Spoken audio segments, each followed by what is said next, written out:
Hi everyone, you're watching Sahara TV and I'm Chika Odua. Hope you've been enjoying the show so far.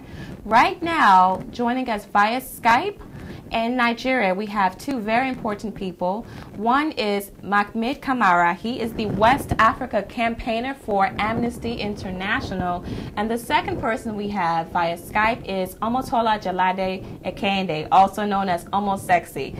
Just a brief background into the two of these individuals. Mahmoud has done several human rights campaigns on behalf of Amnesty International. Right now, he is in Port Harcourt to campaign for Shell Oil Company to clean up environmental damage that is being committed there.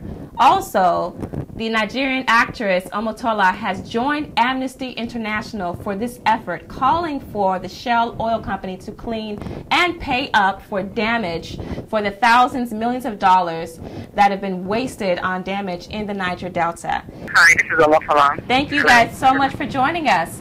So I just want to begin with Omotola. So you decided to join this campaign. What was the reasoning? Why did you feel led to join this particular campaign?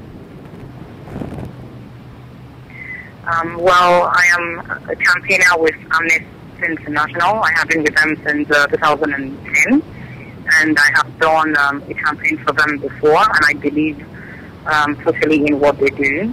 A human rights campaigner myself, and this is what I believe in.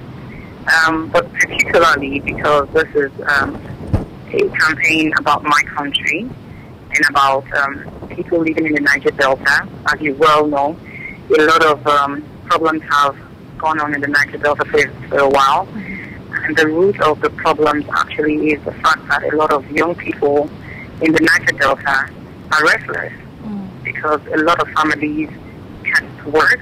A lot of them cannot do the local things they used to do, which is their primary work, fishing and farming, because of the oil spills. It is a major risk to the country, which is the largest black nation in the world, the most populated black nation in the world, and its security is hanging on the balance just because of the spills and the people who are restless. So I think it is about time we stood up and fought for this cause that other countries, especially the United States of America, would not have tolerated in the first place. Okay. And Mr. Kamara, I'd like to bring you into this conversation. On Sahara TV, we've done so much coverage on what's happening in the Niger Delta. It is an issue that is particularly dear to us. Many of our viewers are also very interested in what's happening. Can you give us some background on the scope of damage? If you can just try to quantify the scope of damage that the Shell Oil Company has committed in the Niger Delta. Well, thank you very much, Chika. It's a bit difficult to quantify the scope of the damage or the destruction that has been caused by the activities of Shell's activities in the Niger Delta. I'm currently in Port Harcourt, but on Sunday I was in Bordeaux, one of the communities that had an oil spill in 2008, and what I saw was utterly shocking. This scale of destruction of land and an environment that has been destroyed is beyond quantification. Are you facing challenges in terms of getting the Nigerian government to cooperate with mandating for the Shell Oil Company to clean up its spills? Well, yeah, definitely the challenges are, I beg your pardon, the challenges are very enormous, especially with regards to getting the Nigerian government to engage with the communities, to do an effective work in terms of monitoring and investigating the spills. The Nigerian government has agencies. The NOSMA, for example, is an agency in charge of monitoring oil spills. But the agency is very weak and inefficient. It is under-resourced, acutely under-resourced, and they rely heavily on these oil companies to conduct investigations. You know, when we talk about campaigners rallying up the cause for Shell to clean up spills in the Niger Delta, we always think of people and personalities. We think of Ken Saro-Wiwa, we think of Charles Wiwa, we also think of Nemo Bassi. So now I think it's very interesting to have a celebrity, a Nigerian celebrity, on board with this campaign in the face of Omotola. And I just want to read to our audience a statement from Omotola herself. It says, "I am from Ondo State, a region of the Niger Delta. I am devastated to see the impact on my beautiful country and our people from the pollution that Shell has caused. People's lives are literally being ruined by this mess. Fishermen cannot fish. Food cannot be grown or harvested. Water is contaminated and people's health is at risk. Shell makes billions of dollars in profit yearly and needs to act now to clean up their mess." So that statement comes directly from Omotola herself as she is joining Amnesty International's campaign. So Omotola, I just want to ask, what are some of the responsibilities or tasks that you're willing to take on now that you're joining this campaign? With this campaign, I'm totally on board. You know, I actually am from some region of the Niger Delta myself. Right. You know, Ondo State, like I said in my campaign. Mm-hmm. So yes, this is kind of personal as well. And you could say you're in the city, but however, it affects you in the long run. So I am extremely dedicated, and I totally look forward to visiting, hopefully very soon. And I am aware that Amnesty International has a string of other plans. Omotola, you said that this is a very personal issue. You're from Ondo State, part of the region of which is in the Niger Delta. And the fact of the matter is that many of the people in the Niger Delta are some of the poorest people in Nigeria. I mean, we see the images, we see the gas flares, we see the children on the streets with no shoes. So do you feel you can relate to Nigeria's poorest of the poor? I can relate to that because I go around. I live in the city. I don't live, you know, in the Niger Delta region. But I am an actress, and I have just shot a movie actually in Bayelsa sometime in December. Some movie called Off Creek about a paddle, and we went around, you know, the whole of Bayelsa. And I didn't even know at that time that I would be involved in a campaign like this in the months to come. Mm-hmm. But something just told me, you know, that now that I'm in Bayelsa, I could just take advantage and just go around. So I saw firsthand some part of this poverty and the flare and then the people.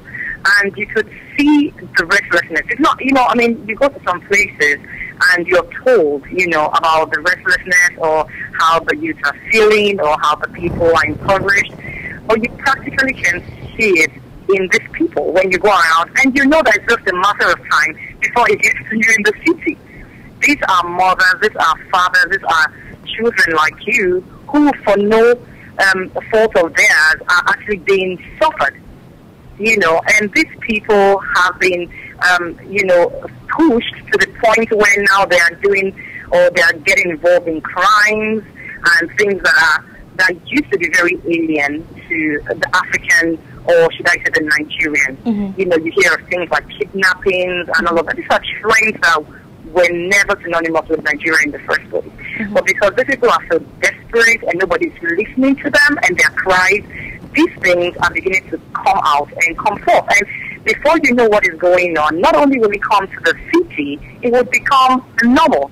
And so before these things become normal and before people in the city really start to feel and see firsthand the destruction that has been happening in the Niger Delta that they thought was oblivious or very far away from them, I think we should, you know, get up right now and face it squarely. So do you think you can be an effective campaigner? How would you respond to critics that say, oh, this is just another celebrity trying to find a cause to jump on? Well, you will never be able to stop what anybody would say.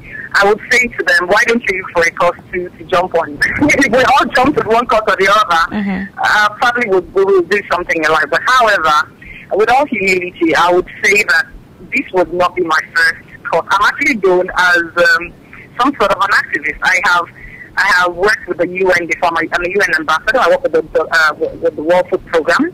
I have been with them since 2005. I've been with Amnesty since 2010, and I have campaigned with them in Sierra Leone. The cause, the maternal mortality campaign.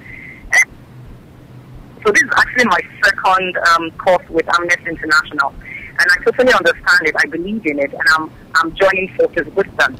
So this is not a course you really can criticize, except you're actually jobless or you just want to pick up a fight. But however, I just want to say to people who want to criticize, really we need you. The more the merrier. Instead of criticizing, I would rather you come on board and help us. So if I can join in, can I, Chika? Can I back up what Omotola said? Sure. Yeah, because I think the question of how effective our involvement has been to this campaign is something that we can actually mention here from Amnesty.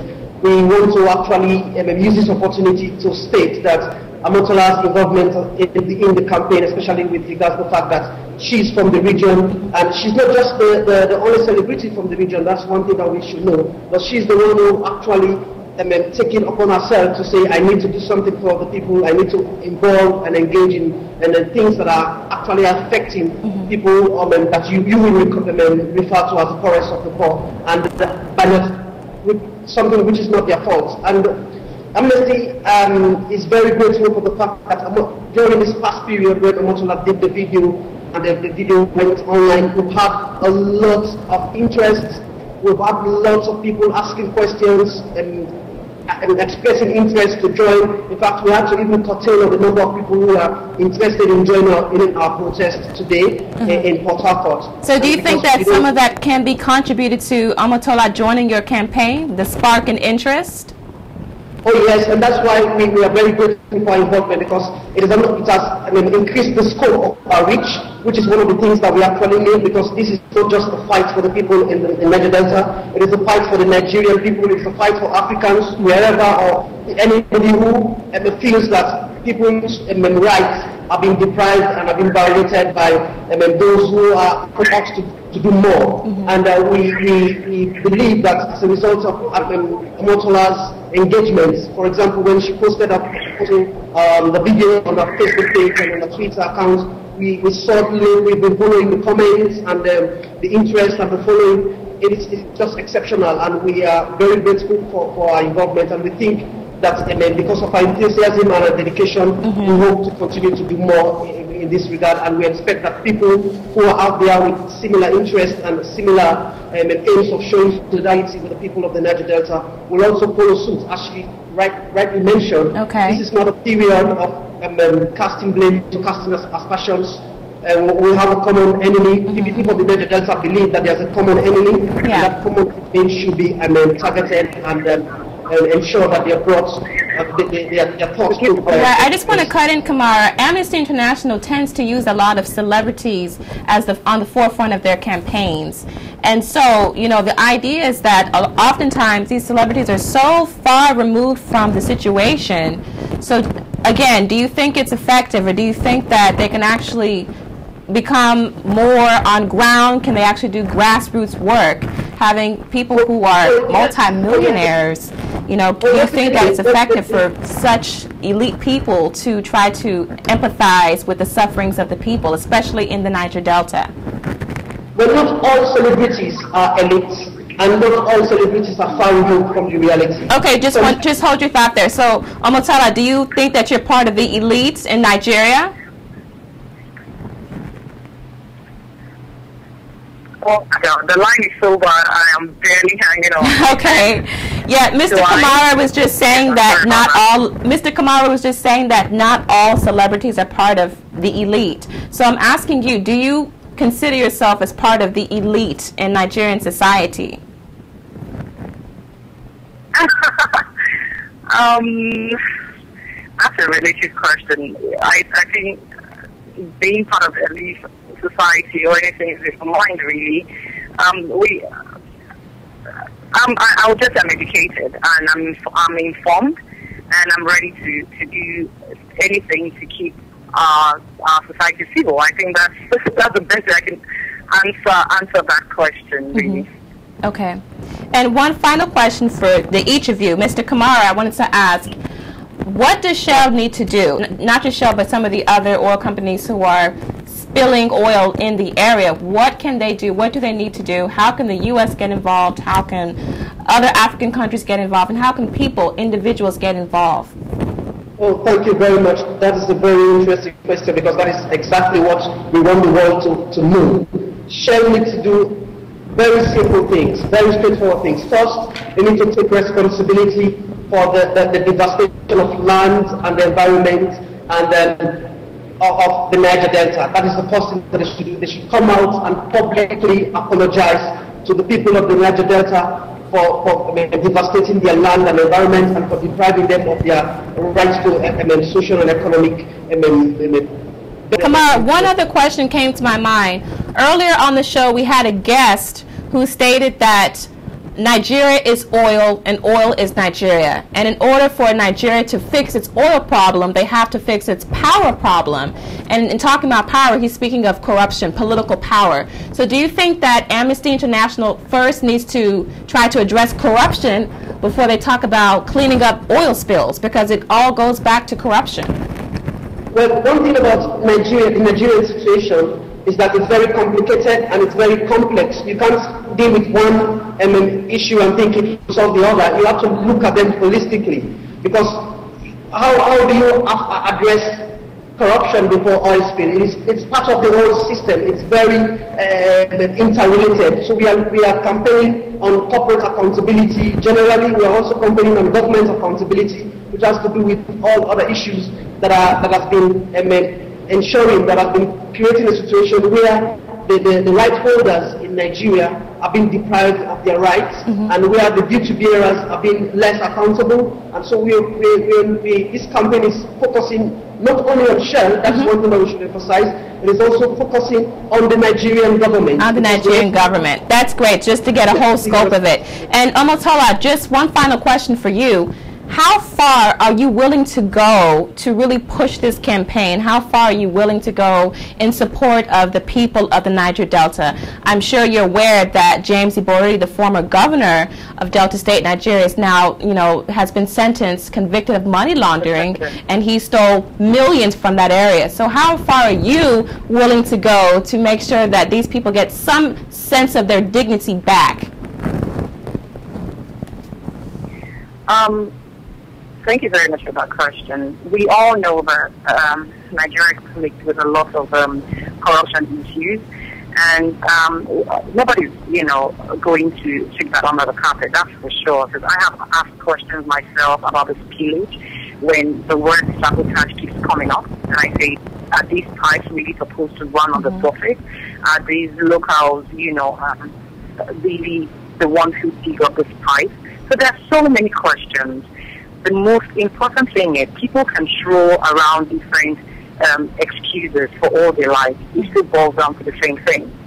You make the money, you drill the oil, you get out the product, and you are responsible for your product. If my dog bites somebody, it doesn't matter if my dog just feels like biting somebody that day, even if I have done everything necessary, if I have given him all the inoculations, if I've given him all the injections, I've prepared him, I've trained him. The point is, that day he went out and beat somebody. I can give all the excuses I want, but I'm still responsible for the person he beat. You see, so I think, having said that, Shell needs to take responsibility for what they have done in the Niger Delta. And I, Omotola, having aligned myself with Amnesty International, is ready to go as far as Amnesty International is ready to go with me. I will represent those people as much as I can, as much as God gives me the energy to. I will speak out on their behalf, of course on behalf of my state as well. And like you said, corruption is a very big thing, and we have that at the back of our mind, and we will work with that. We will work on that. Well, very well stated. I want to thank you two both for coming on. Mr. Kamara, thank you so much for your insights, and Omotola, I just really appreciate you talking to us, because I'm sure your fans are watching, so they want to see what is Omo going to say about Amnesty International and the Shell oil spills in the Niger Delta. So thank you guys so much again for coming on Sahara TV.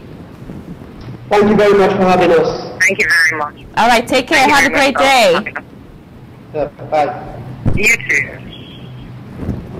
Okay, viewers, that was Mr. Mahmoud Kamara. He is the West Africa campaigner for Amnesty International, where he is currently in Port Harcourt, helping to create awareness to push for the Shell Oil Company to clean up the mess that they've caused in the Niger Delta. And joining him via Skype was Omotola Jalade Ekeinde. We all know her. Some of you guys grew up on her movies. I know I did. And she said with her own mouth that I, Omotola, am willing to go as far as Amnesty International will let me go to support the people of the Niger Delta. So, you're still watching Sahara TV. Coming up next, we have Deji Bademosi, a Channels TV broadcast reporter. He's going to give us some insights on what's happening to Nigerians in China. So you don't want to miss that conversation. Coming up next on Sahara TV, so stay tuned. Thank you so much.